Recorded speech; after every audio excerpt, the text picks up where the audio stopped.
Salut les gars, bienvenue sur ma chaîne POT Plus, la chaîne qui transforme les pessimistes en optimistes. Sur cette chaîne, je parle de deux thématiques. Je parle de la vie, l'autorité, de la vie aux États-Unis. Si tu es nouveau sur cette chaîne, je te demande de faire les 3 premiers pas, de liker, de partager, de t'abonner à la chaîne. Surtout, n'oublie pas d'activer ici la barre de notification pour recevoir les prochaines vidéos. Encore bienvenue dans cette nouvelle vidéo. Aujourd'hui, nous allons parler de la vie, l'autorité. On va plus se focaliser sur les interviews, comment réussir son interview à 100%. Vous n'êtes pas sans savoir que le président Joe Biden, depuis quelque temps, a autorisé les rentrées sur le sol américain. Donc, si tu es en possession de ton visa maintenant, tu peux émigrer aux États-Unis sans problème. Et moi, je te souhaite ici la bienvenue. Aujourd'hui, on va parler des interviews, comment réussir son interview à 100%. Parce que je vous ai expliqué dans mon récit comment j'ai pu obtenir ici mon visa. Et mon interview, je l'ai passé ici en moins d'une minute 30 secondes. Donc, comment vous aussi, vous pouvez ici réussir votre interview à 100%. Parce que moi, mon interview était la chose la plus facile que j'ai eu à faire ici dans ce bas monde. Donc, bien sûr, je me suis préparé avant d'aller à l'ambassade. Donc, c'était facile à l'ambassade. Et si vous préparez très bien, Dieu fera le reste. Donc, sans plus tarder, aujourd'hui, je vais vous parler ici des questions fréquentes qui reviennent ici dans les interviews. Parce que je vous ai dit dans mon récit que j'ai préparé ici mon interview en avance. J'ai fait des simulations d'interview. Donc, j'ai préparé plus de 50 questions où j'ai fait des simulations avec ici des personnes de la famille qui me posaient des questions et je répondais. Donc, ça m'a aidé ici le jour de l'interview à passer mon interview sans problème. C'est vrai qu'il faut faire cela au préalable, tu n'es pas obligé de le faire. Il suffit juste de maîtriser son dossier. Mais comme moi, je voulais mettre toutes les chances de mon côté, donc j'ai préféré faire cela. Aujourd'hui, je vais vous parler ici de ces questions fréquentes qui reviennent lors des interviews. C'est des questions qui m'ont été posées, qui ont été posées aussi aux personnes que je connais. Donc, c'est le récit ici des personnes, ces questions qui sont posées, ces questions, moi, je vais vous donner ici dans ces vidéos que je vais faire par rapport ici à l'interview. Donc, ça, c'est la première vidéo. Donc, si tu es intéressé, reste jusqu'à la fin, partage la vidéo. Ça peut aider quelqu'un qui prépare ici son interview ou qui s'apprête ici à aller à l'interview ou qui attend ici sa date d'interview. Donc, c'est les questions fréquentes sur lesquelles vous pouvez ici vous entraîner à la maison, seul avec quelqu'un. Donc, sans plus tarder, nous allons commencer. Je tiens à attirer votre attention sur un truc avant de commencer.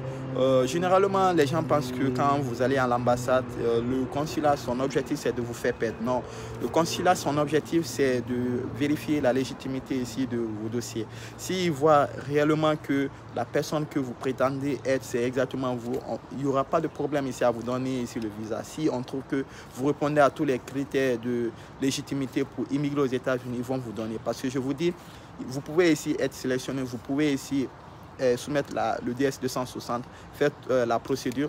Mais si vous n'avez pas ici un sponsor aux États-Unis, ce serait difficile. Peut-être dans l'avenir, ils vont voter ici des lois par rapport à cela. Par exemple, si quelqu'un veut venir aux États-Unis, il n'a pas de sponsor, s'il il est financièrement stable ou il a les moyens de se prendre en charge, il n'a pas forcément besoin d'un sponsor. Parce que le rôle un peu du sponsor, c'est un peu la vitrine ou la garantie ici du demandeur de visa aux États-Unis. Donc, c'est pour les assurer que si la personne vient aux États-Unis, c'est le premier mois qu'il y aura quelqu'un ici qui pourra ici le suivre. Mais si peut-être dans l'avenir, ils vont introduire ici ces nouvelles règles, donc on espère quand même. Sans plus tarder aujourd'hui, on va commencer maintenant. Donc, c'est sur ça que je voulais attirer votre attention. Donc, qu'est-ce qui se passe à l'intérieur? Quelles sont les questions fréquentes qui reviennent à l'interview? Pour commencer, je vais attirer encore votre attention sur l'ambassade. Une fois que vous êtes à l'ambassade, vous êtes à l'intérieur, quelle que soit la procédure, que ce soit pour les études, que ce soit par rapport à la vie ou pour le tourisme, si vous êtes ici à l'ambassade des États-Unis, dans laquelle ici vous êtes assigné pour passer votre interview, une fois à l'ambassade, toujours avant de commencer l'interview, le consulat va vous poser des questions. Bien sûr, ces questions-là, avant de poser des questions, ils vont d'abord vous demander de jurer. Tout ce que vous direz, ça sera la vérité. Donc, vous jurez, vous levez la main droite. Je jure, tout ce que je dirai, ce sera la vérité. Une fois que vous jurez, Maintenant, le consulat ici va commencer à vous poser les questions. Donc, vous allez jurer. Mais même si vous êtes musulman ou chrétien, vous allez jurer. Donc, parce que ça serait sur serment, tout ce que vous vous direz, et confidentiel. Donc, les questions qui reviennent souvent, on va commencer maintenant. La première question qui revient, on va vous demander comment t'appelles-tu. Quand on vous pose la question comment t'appelles-tu, c'est une question simple, une question que certainement si on pose à quelqu'un, il va négliger, il va dire ah, ça c'est quelle question ça. Mais retenez quoi, je vous donne un conseil entre parenthèses. Si vous êtes à l'ambassade, quelle que soit la question, ne prenez aucune question à la légère. Okay? Parce que vous n'êtes pas là-bas pour vous amuser, vous êtes là-bas pour réussir votre visa. Donc si on vous pose une question par rapport à votre nom, présentez-vous, donnez votre nom. Généralement, les consulats qui viennent ici en Afrique, ils ne sont pas familiarisés ici au nom africain. Généralement, ils n'ont pas d'expérience, ils n'ont jamais vécu en Afrique. Donc, si on les affecte ici dans les ambassades africaines, donc les premiers mois de boulot, certainement, ils vont rencontrer des noms qu'ils n'ont jamais entendus auparavant. Donc, le consulat ici peut te demander comment t'appelles-tu et puis juste pour entendre comment tu prononces ton nom. Okay? Parce que généralement aussi, ici, c'est dans les pays francophones, ils sont bilingues, mais le français, l'accent est différent un peu de notre accent. C'est comme ici, quand tu viens, notre accent, la façon dont moi je parle anglais, l'accent est différent de l'accent ici des Américains. Mais à force de les écouter, je commence à comprendre ici beaucoup de mots. Donc, c'est la première des choses que vous devez retenir. Quand on te demande ton nom, tu te présentes, ok? Tu donnes ton nom complet. Donc, la deuxième question qui revient souvent aussi, on dit « Êtes-vous marié ?» Si on vous pose la question, généralement, si tu soumets ton DS-260 en tant que marié, quand tu viens à l'ambassade pour l'interview, on peut te poser cette question. Quand on te pose cette question, tu n'as qu'à confirmer. Bien sûr, si tu es marié, tu dis « Oui, je suis marié ». Donc, quand tu es marié, limite-toi là-bas, ne donne pas, n'argumente pas. Tu n'es pas à l'ambassade pour argumenter ou passer ton interview, ton entretien d'embauche. Tu es là-bas ici pour obtenir un visa. Donc, quand tu es là-bas, on te pose la question, es-tu marié? Tu dis, oui, je suis marié. Donne une réponse courte. Au fait, quand tu réponds aux questions, donne des réponses brèves, quoi, ok? Donne des réponses brèves pour ne pas que tes réponses suscitent autre question. Parce que quand tu donnes des réponses détaillées, tu essaies d'argumenter, le consulat, ça va le pousser ici à te poser autre questions parce qu'il va te trouver intéressant et à force de te poser des questions, certainement il va te poser une question dont tu n'auras pas la réponse et ça peut ici freiner ici ton attention de visa. Donc, donne les réponses courtes et puis bref, ok? Donc, ça c'est la deuxième question. On peut te demander, êtes-vous marié? Si tu es marié, tu dis oui, je suis marié. Si tu es célibataire, tu dis non, je ne suis pas marié, ok? Donc, après cela, comme j'ai dit qu'il y a des réponses qui suscitent autre question. Quand on te dit, par exemple, tu es marié, tu dis oui, je suis marié. Bien sûr, si dans ton DS-260, tu as assumé en tant que marié. Si on te dit tu es marié, tu dis oui, je suis marié. Donc, on peut te demander depuis quand tu es marié. Donc, tu donnes la date, l'année à laquelle tu t'es marié. Si ça fait de nombreuses années, ou tu donnes ici le jour, le mois et l'année. Okay? Si tu donnes cela, ça prouve aussi au consulat que tu maîtrises ton dossier, que tu t'es vraiment marié ici avec ton époux à cette date. Surtout aussi, il y a des photos complémentaires. Si on te demande, tu présentes ces photos. Donc, c'est la deuxième question. La troisième question qui revient, on dit, avez-vous des enfants? Bien sûr, si tu es marié, il y a des couples qui ont des enfants, il y a des couples qui n'ont pas d'enfants. Donc, si tu es dans la catégorie, dans le cas ici des couples ici qui ont des enfants, tu dis, oui, on a des enfants. Mais si on te demande pas le nombre d'enfants, il ne faut pas donner le nombre d'enfants. Tu réponds à la question qu'on te demande, ok? Sois bref possible. Vous avez des enfants? Oui, j'ai des enfants, ok? Donc, une fois que tu réponds, certainement, il va vous dire combien d'enfants, tu donnes le nombre. Et toutes les questions qu'ils vont vous poser, ça sera dans votre DS-260. Donc, ne vous paniquez pas. Toutes les questions, toutes les réponses que vous devez donner, ça doit être lié ici. Les réponses là doivent être liées ici à votre DS-260. Parce que le consulat ici, quand il commence l'interview, il a vos informations devant lui dans l'ordinateur, il regarde ces informations et vous pose la question. Quand vous répondez, il vérifie si c'est exact. Si c'est exact, il n'y a pas de problème. Donc, c'est un peu ça. Ça, c'est la troisième question. Maintenant, la quatrième question, on dit, que faites-vous dans la vie? La question là, quand on vous pose que faites-vous dans la vie, les gars, ne rencontrez pas des choses qui ne sont pas dans le même sens que la question. Quand on vous dit que faites-vous dans la vie, on se focalise plus sur votre vie professionnelle. Qu'est-ce que vous faites dans la vie? Si vous êtes étudiant, je suis étudiant. Si vous êtes professionnel, je suis professionnel. C'est clair là-bas. Mais comme je le dis, n'argumentez pas, n'allez pas rentrer dans les choses inutiles et que voilà, ça vous complique ici votre interview. Vous devez avoir le monopole, contrôler, maîtriser ici votre interview. C'est ça, surtout si vous êtes en confiance, vous maîtrisez votre dossier, c'est ça qui peut donner ici le courage au consulat ici de vous donner le visa facilement comme je l'ai fait. Donc ça, c'était la 4e question. La 5e question, on dit, quel bac avez-vous fait? Je ne sais pas dans votre pays l'appellation de votre bac, mais dans mon pays, je prends l'exemple chez moi. Auparavant, on faisait le concours pour accéder à l'université, mais maintenant, on fait le baccalauréat unique. C'est que quand tu as le bac, tu as accès à l'université. Si tu as le bac, tu es boursier d'État, donc on t'envoie dans les universités privées ou publiques. Donc, je ne sais pas l'appellation dans votre État, en Côte d'Ivoire, je ne sais pas comment vos examens nationaux on appelle là-bas. Au Sénégal, au Mali, je ne sais pas. Donc, certainement, vous qui me suivez, vous pouvez me dire cela dans les commentaires. Ça sera une information aussi pour moi dans une prochaine vidéo. Donc, si on te demande ici, quel bac as-tu fait? Tu dis, je fais le baccalauréat unique. Si c'est le baccalauréat unique, comme ça on appelle dans ton pays. Mais tu as déjà ton diplôme avec eux. Donc, quand tu dis, dans la réponse, on va vérifier sur ton diplôme, qu'est-ce qui est écrit. Si c'est baccalauréat unique, ils vont oui, baccalauréat unique. Si c'est concours, ils vont voir concours. Donc, là, à ce niveau aussi, il n'y a pas de problème. Donc, aujourd'hui, c'est comme dans mon pays, je le disais, c'est le baccalauréat unique. Mais auparavant, quand tu as le bac, il faut avoir le concours pour pouvoir accéder à l'université. Mais le système éducatif de mon pays, ils ont supprimé cela, donc ils ont simplifié. Donc moi, c'était sur mon diplôme baccalauréat unique, donc j'ai fait le bac unique. Donc après cela, nous avons la 6e question. Quelle était ta meilleure note au bac? Oui, si tu as fait le bac, tu as passé le bac, ils ont forcément vous relever de notes. Donc ils peuvent vérifier là-bas quel est ton niveau, la plus forte moyenne que tu as eu au bac. Quand on te pose la question, tu dois savoir, tu dois connaître la plus forte moyenne au bac. Chez nous, ici, j'ai fait les mathématiques, donc ma plus forte moyenne était en mathématiques, j'ai eu 17,36. Donc, quand si on me pose la question, quelle note tu as eu, j'ai dit, j'ai eu 17,36. Donc, c'est facile. Donc, c'est vrai, vous avez votre spécialité, c'est pas forcément que vous avez la plus forte moyenne dans votre spécialité aussi. Donc, dans la matière dans laquelle vous avez eu la plus forte moyenne, vous donnez la matière là. Ça aussi, c'était la 6e question. La 7e question qui revient, on dit, qu'est-ce que vous étudiez au campus? Moi, cette question m'a été posée. C'est vrai que la reformulation était un peu différente. Au niveau de l'ambassade, ils m'ont demandé quelle science que j'ai fait. Certainement, dans mon récit, tu as pu écouter les questionnaires que j'ai eu à aborder là-bas par rapport à mon récit. Si tu n'as pas regardé, partage au maximum. Donc, quand on m'a demandé quelle science j'ai fait, j'ai dit que j'ai fait l'économie minière. Ok? Donc, dans la question, on peut vous demander quelle était non, dans la 7e question, on peut vous demander qu'est-ce que vous avez étudié au campus. Donc, quand on vous demande qu'est-ce que vous avez étudié au campus, dites j'ai étudié l'économie. Si c'est l'économie, j'ai étudié l'ingénierie. Si c'est l'ingénierie. Ok? Donc, moi, si on me pose cette question en répondant, j'ai dit j'ai étudié l'économie minière.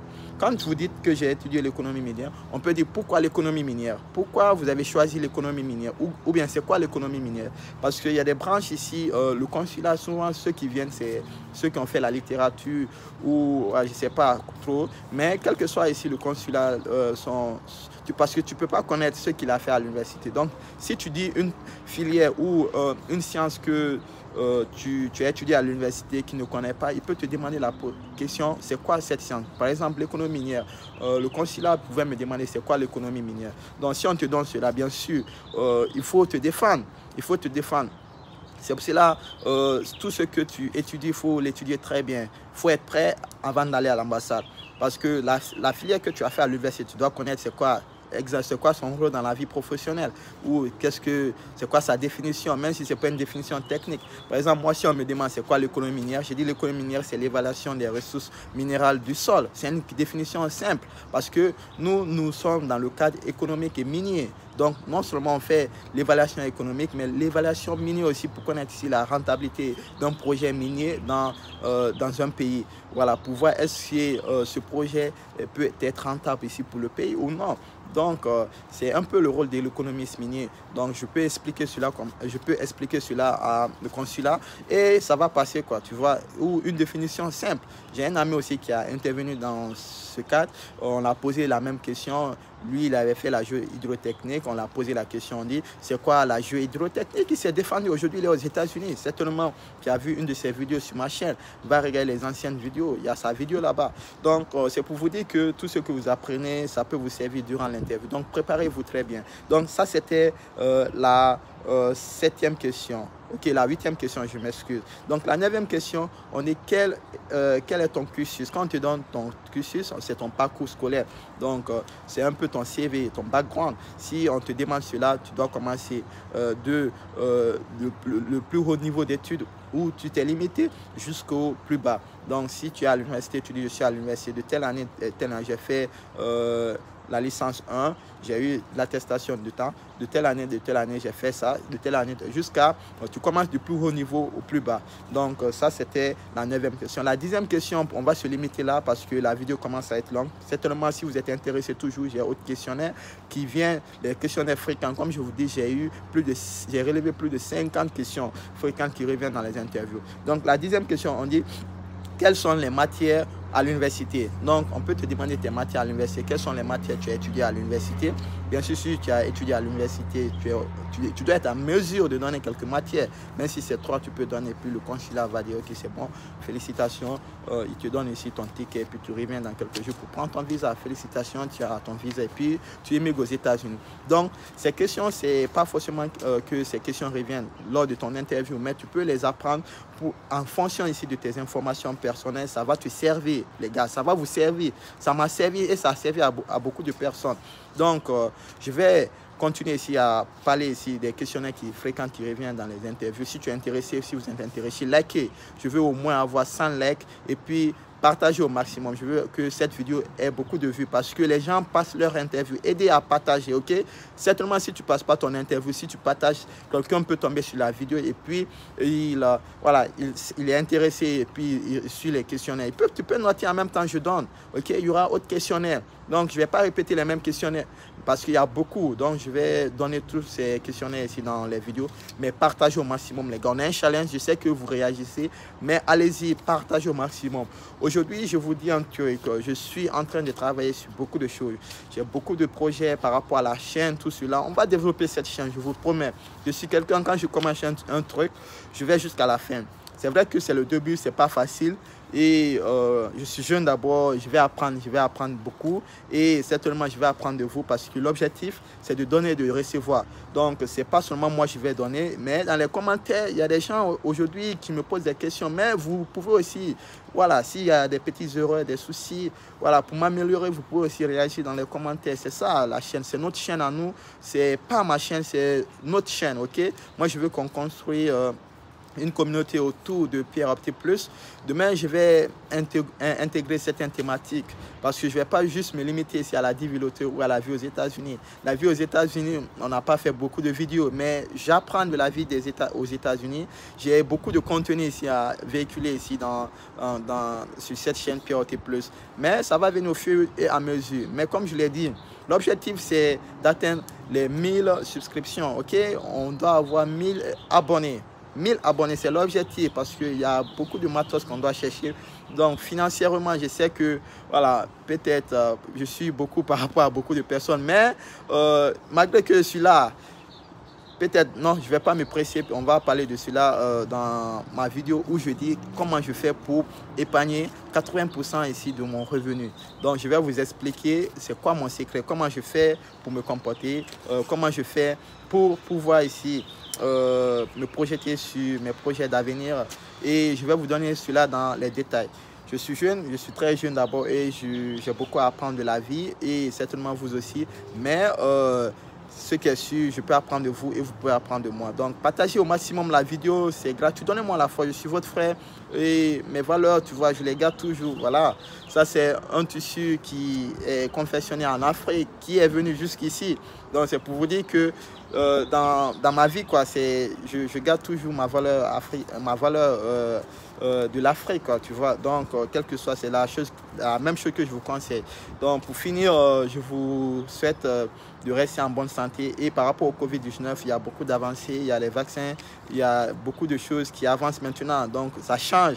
Les États, comme l'État de Texas, a ouvert à 100%. Donc, il y a beaucoup de choses qui s'améliorent. Espérez beaucoup parce que les années à venir, les gars, les années à venir, ça serait cool. Au fait, les États-Unis vont revenir à la normale, quoi, ok? Donc, c'est le moment de participer à la Divi Lottery, c'est le moment de rêver. Ouais, rêver, c'est possible. Moi, j'ai jamais rêvé pour venir aux États-Unis, mais aujourd'hui, je suis là. Donc, le rêve, je sais que certains diront qu'il y a des rêves qui sont ce sont des rêves de utopie, ce sont des rêves utopiques, mais moi je suis positif et cette chaîne c'est pour les optimistes. Donc allez-y, prenez soin de vous, faites ce qu'il y a à faire, enfin de faire ce que vous voulez faire, partagez au maximum cette vidéo. On est à la prochaine vidéo. Merci beaucoup, c'était Pierre de la chaîne Pierre Opté Plus pour vous servir. À la prochaine les gars, merci, tenez-vous bien et bonne chance à toutes les personnes qui doivent passer l'interview. Merci.